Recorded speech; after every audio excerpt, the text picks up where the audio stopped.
గ్రామ పంచాయతీ ఎన్నికల్లో నిబంధనల ఉల్లంఘన జరుగుతుందన్నారు బీజేపీ ఎంపీ డీకే అరుణ. రాష్ట్రంలో ప్రలోభాలు వేలంపాట్లతో పంచాయతీలను ఏకగ్రీవం చేస్తుంటే ఎన్నికల కమిషన్ ఏం చేస్తుందని ఆమె ప్రశ్నించారు. ఏకాభిప్రాయంతో జరిగే ఏకగ్రీవాలను తాము స్వాగతిస్తామన్న డీకే అరుణ ప్రలోభాలు వేలంపాట్లతో జరిగే ఏకగ్రీవాలు ప్రజాస్వామ్యానికి గొడ్డలి పెట్టని వ్యాఖ్యానించారు. అలాగే కాంగ్రెస్ కు ఓటు అడిగే హక్కు లేదని, కాంగ్రెస్ ఇచ్చిన 6 గ్యారెంటీలతో ప్రజలను నిండా మోసం చేశారని మండిపడ్డారు డీకే అరుణ.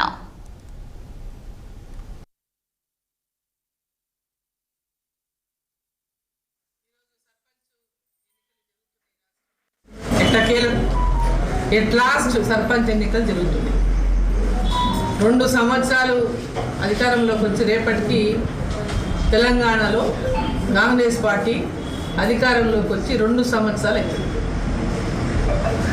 వాళ్ళు సంబరాలు, ప్రజాపాలన బ్రహ్మాండంగా ఉంది, అభివృద్ధి బ్రహ్మాండంగా ఉంది అని ముఖ్యమంత్రి గారు ప్రతి జిల్లాలో సర్పంచ్ ఎన్నికలను అడ్డం పెట్టుకొని ఏదో సెలబ్రేషన్స్ అనేటువంటి పేరు మీద ఎలక్షన్లు ఉన్న పర్మిషన్లు తీసుకొని మున్సిపాలిటీ పరిధిలో మీటింగ్లు పెట్టుకొని మాట్లాడుతూ ఉన్నారు. పెద్ద ఎత్తున అన్ని చోట్ల మనం చూస్తున్నాం. అభివృద్ధిని చూసి ఓటేయండి అంటున్నారు. అభివృద్ధిని చూసి ఓటేయమంటే ఫస్ట్ కాంగ్రెస్ పార్టీకి ఓటేయకూడదు. వాళ్ళు చేసిన అభివృద్ధి ఏమీ లేదు కాబట్టి కాంగ్రెస్ పార్టీ మద్దతుదారులు ఎవరైతే వాళ్ళకి పోటీ చేస్తున్నారో వాళ్ళకి అసలు ఓటేయకూడదు. ఎందుకంటే 2 ఏళ్ల నుంచి వాళ్ళు చేసింది ఏమీ లేదు. 6 గ్యారెంటీల పేరు మీద తెలంగాణ ప్రజలని నిట్ట నిలువున మోసం చేసింది.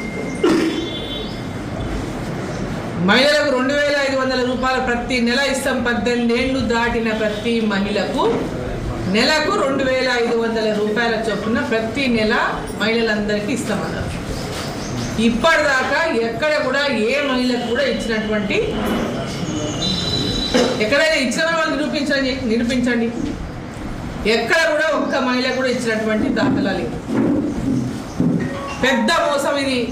మహిళల పట్ల కాంగ్రెస్ ప్రభుత్వం చేసినటువంటి గొప్ప మోసం. కాబట్టి రేపు వాళ్ళు జరుపుకోవాల్సింది 6 గ్యారెంటీల అమలు విషయంలో మోసం చేసినటువంటి కాంగ్రెస్ పార్టీ, కాంగ్రెస్ ప్రభుత్వం తెలంగాణ ప్రజల్ని బ్రహ్మాండంగా మోసం చేయగలిగినామని సెలబ్రేషన్ చేసుకోవాలి. మేము బ్రహ్మాండంగా మోసం చేసాము. మోసపోవడం అనేది మీ కర్మ. మేము అబద్ధాలు చెప్పినాము, మమ్మల్ని నమ్మి మీరు మోసపోయిందంటే అది మీ తప్పు అనేటటువంటి విధంగా ఈరోజు కాంగ్రెస్ పార్టీ నాయకులు, కాంగ్రెస్ ప్రభుత్వము, ముఖ్యమంత్రి గారు మాట్లాడుతూ ఉన్నారు. ఈరోజు ప్రత్యేకంగా గ్రామ పంచాయతీల ఎన్నికలు జరుగుతున్నాయి కాబట్టి, సర్పంచుల ఎన్నికలు జరుగుతున్నాయి కాబట్టి గ్రామాలలో అభివృద్ధిని గత టీఆర్ఎస్ ప్రభుత్వం, బీఆర్ఎస్ ప్రభుత్వం అధికారంలో ఉన్నప్పుడు కూడా గ్రామాల్లో అభివృద్ధి జరిగింది అంటే కేవలం కేంద్ర ప్రభుత్వం, నరేంద్ర మోదీ గారి ప్రభుత్వం ద్వారా వచ్చిన నిధులే తప్ప, నరేంద్ర మోదీ ప్రభుత్వం ద్వారా ప్రతి గ్రామ పంచాయతీకి ఇచ్చిన నిధుల ద్వారానే గ్రామ పంచాయతీలు అభివృద్ధి